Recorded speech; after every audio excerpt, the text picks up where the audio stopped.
ஏதோ ஒரு இடத்துல நம்ம நிரூபிக்கிறதுக்கு போராடி கொண்டே இருக்கும். அதனால நான் அடிக்கடி சொல்லுவேன், தயவு செய்து நிரூபிப்பதற்கு போராடாது. நீங்க உங்க வேலையை பாத்தீங்கன்னா நீங்க நிரூபிச்சுக்கிட்டு இருக்கீங்கிறத பத்தி நீங்க கவலைப்படவே வேண்டாம்.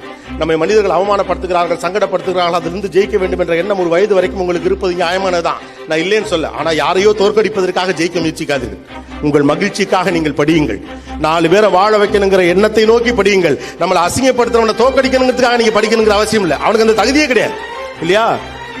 ரைட்டு தானே? உண்மையிலே நீங்கள் படிப்பின் மீதும் உங்கள் வேலையின் மீதும் உங்கள் எதிர்காலத்தின் மீதும் தீவிரமாக நீங்கள் இருக்கிற போது உங்களை யார் அவமானப்படுத்திக் கொண்டு இருக்கிறார்கள் என்பதே உங்களுக்கு தெரியாது. ஏன்னா நீங்க அவனை கவனிக்க மாட்டீங்க. ஏன்னா அவனை காண்டேயத்தை முடியல, அவன் காண்டாயிருவான்.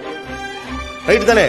உங்களை காண்டேயத்திரவனை பத்தி, கடுப்பேத்திரவனை பத்தி, எரிச்சல் ஊட்டுறவனை பத்தி, உங்களை நீங்க ஒளிந்து போக வேண்டும் என்று நினைக்கிறவர்களை பற்றி நீங்கள் கவலைப்படுவதை விட நீங்கள் ஜெயிக்க வேண்டும் என்று நினைக்கிறவர்களை பற்றி கவலைப்படுங்கள். நீங்கள் அன்பாக இருக்க வேண்டும் என்று நினைக்கிறவர்களை பற்றி கவலைப்படுங்கள். இந்த புள்ள நல்லா வரணும் தான் உங்களை வாழ்த்துறவனை பத்தி கவலைப்படுங்க.